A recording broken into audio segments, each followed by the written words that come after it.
Let's get right into it. Starting off with the Trae Young news. Let's say the Hawks put out like 7 reports, it feels like, over the last couple of days. Let's stick to this one, though. The Hawks are open to trading Trae Young, according to Mark Stein. There's a growing belief league-wide that the Hawks are more open than ever to trading Trae Young, with a bunch of different things talking about his player option that he may exercise next season if he stays. But how we feeling, man? Trae Young on the move? I think that the thing that, for me, it's a struggle to find the suitor in the trade that's perfect, that makes sense for the Hawks. How do y'all feel? I think at this point, it might not be a thing that, like, is trying to make sense for the Hawks because of what you said. I think at this point, it may just be about moving on and finding. I think one of the verbiage that I read and one of the, because it was a lot of, like you said, a lot of reports, but even this report came from like a few different sources.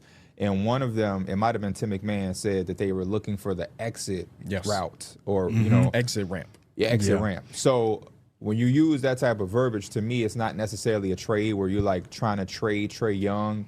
And it's not that you're giving him up for free, but you kind of understand you have the player option for the contract thing because y'all didn't extend him.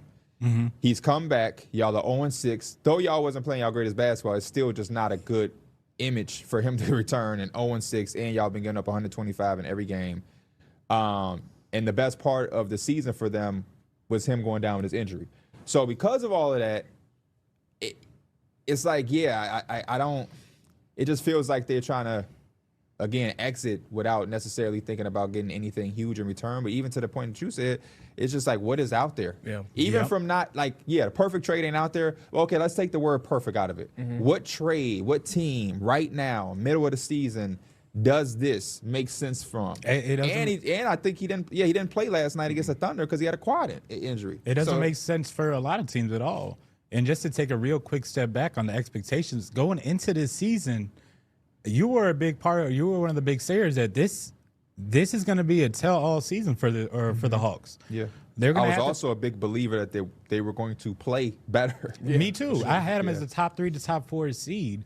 And we're talking about trade destinations. There's a real chance that he might be a free agent, going into this season. Because I don't really think there is many suitors at all. Yeah, I mean, it's tough to find someone. When you look around the league, point guard play is kind of solidified and like kind of locked up. There are teams who have their point guards on the market, but if some teams hypothetically did like some point guard swaps, that might be like the only thing where you could really see it happening. But like it's gonna be tough to see a team really like want Trae Young right now. Yeah, the best teams that I could see him on right now, because again, I don't really see it's tough for a contending team to trade for him right now. I can see him the best on teams that are trying to develop. But then again, why would I want to trade my assets for them when I have the chance to just sign him? Yeah. Yeah, no, it is a weird spot. I mean, the only teams, I can't even say it makes sense, but I can like see potentially pick up the phone are those teams that maybe want to develop a little bit more. But like the Wizards can give them a salary dump, right? You can give Chris Middleton or CJ McCollum. But if you the Wizards, maybe you win the lottery. You get Darren Peterson this offseason. But that's one that kind of makes sense as you see the Wizards getting kind of frisky as the season goes on, and they could definitely use somebody that can give the ball to Alex Sarr, some of the other dudes.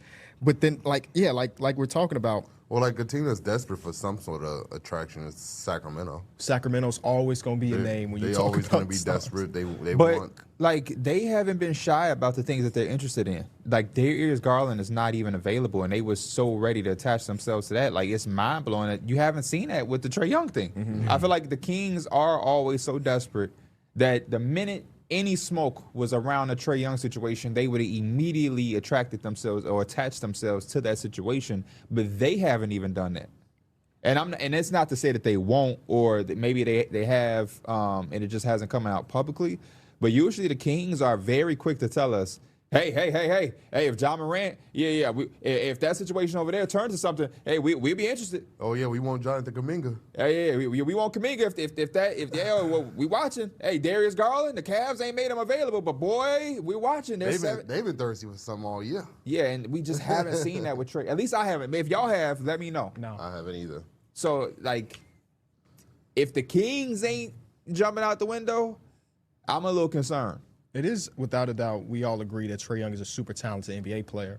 But it's been something about trying to figure out how do we incorporate him without him being a heavy on-ball guy, a heavy high pick-and-roll guy. And like I mentioned all season long, or including last year, if Trae Young's three-point shot is not falling, he just isn't as much of a threat as if he was shooting 38% from three. Because I'm just attaching myself to the role man and letting Trae Young shoot all those shots, and that's exactly what we're seeing so far this season. He has had a few games where he looks amazing, right, in the Bulls series, but they gave him 150 points a night in that series. Yeah. So it's nothing really great coming out. And on the defensive side, because we know Trae Young's not guarding much at all, but for me, watching him, he's gonna have to be a better defensive communicator. It's just watch how many times, because teams are gonna attack Trae Young if he's out on the floor. Watch how many times he just points and just expects somebody else to pick up.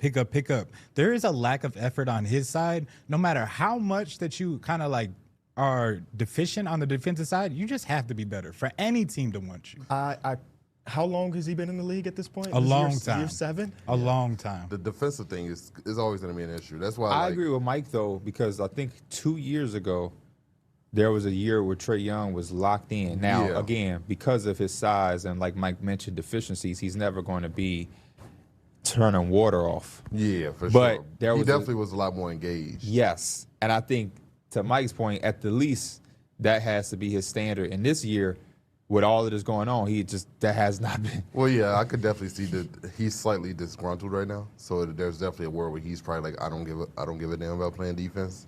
So like it makes sense. But that don't make sense to me. Yeah. You're disgruntled because you're not getting what you want. But you're not getting what you want because of these things, which has been the history of your career. Since the moment you came into the league, they've questioned these things. You came out so good as an offensive player, so some of it got overshadowed because the Hawks were a young, fun team and you were a young, fun player. But then the standard got set and the expectation was out there and it hasn't been reached, partly because of the lack of engagement. Yeah. And so sometimes when NBA players have that attitude, I scratch my head because it's like, you can do whatever you want to do, but if you want what you saying you want, you're not going to get it by being disgruntled and doing the opposite of what people are looking for. You're kind of proving them right. We got to face it, too. At this point, it was a lot easier to say it's okay when he was giving you 25 and 10 or 25 and 11 a night. It's just not the same, especially efficiency-wise. We got one more report that's in the same one. Former first overall pick Zachary Reese, has developed as the Hawks' hope and are open to moving him in the right deal. Obviously, there's been a lot of conversation about the Hawks and Anthony Davis, and I guess he would be the belle of the ball, if you will, in the Anthony Davis trade along maybe another pick or two. How do y'all feel about the first overall pick potentially getting moved a year after? I have no problem with it. Yeah. The highlight of this franchise guy. The highlight of this draft class is not because of him or he doesn't get mentioned. So it's not a thing at all to me. Definitely would like to see more from him. He had a decent game last night, but desperation. Well, I'm gonna show you how much I care about that. Desperation wise, could the Bucks get involved with Trae Young? You know, I just looked it up. It would be too difficult. They would have to give up Miles Turner, Kuzma, and Bobby Portis. So how are they going to get Zach LaVine? I have no same clue. package. It's the same package. So they're not going to do nothing. Yeah. Once I saw Zach LaVine or thought about Zach LaVine, I was like, oh, what about Trae Young? But yeah, if it's going to be all that, then just too much, man. Their roster already thin as it is. Imagine they had less. Yeah, but no, for sure. The trade. They've been so desperate that some of the names that they've been linked to, I'm like, you might as well go for Trae Young. He'd be the best player out of what I've seen y'all connected with. Malik Monk, the Zach LaVines. You might as well just get Trae Young. Yeah. Maybe Trae Young as next to a superstar is the best case for him. So we'll see though.